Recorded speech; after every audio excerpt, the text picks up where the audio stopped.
আজ রাত্রিবেলায় যা দেখলাম সেটা স্বপ্ন না বাস্তব বোঝা মুশকিল। আজ সকালে দেখি আমার এক ব্ল্যাক মলি মাছের পেট ফুলে গেছে। বুঝে গেলাম ও খুব তাড়াতাড়ি বাচ্চা দেবে। তাই সঙ্গে সঙ্গে দোকান দিয়ে একটা গামলা কিনে আনলাম, তাতে দিলাম ফ্রেশ জল আর কিছু ঝাঁঝি দিয়ে দিলাম, যাতে অক্সিজেন লেভেলটা ঠিকঠাক থাকে আর মাছ যেন ভয় না পায়। তারপর মাছটাকে ছেড়ে দিলাম, তার সাথে মেল ব্ল্যাক মলিও ছেড়ে দিলাম, যাতে মাছটা আরাম বোধ করে।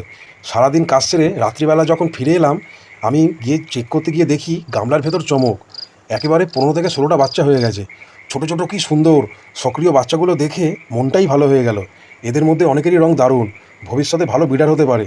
এই রকম রোজকার আপডেট আমি দিতে থাকবো। তোমরা চটপট আমার চ্যানেলটাকে সাবস্ক্রাইব করে পাশে থেকো। এই ছিল আজকের ভিডিওটা ভালো লাগলে অবশ্যই লাইক করো আর কমেন্ট করে বলো কেমন লাগলো।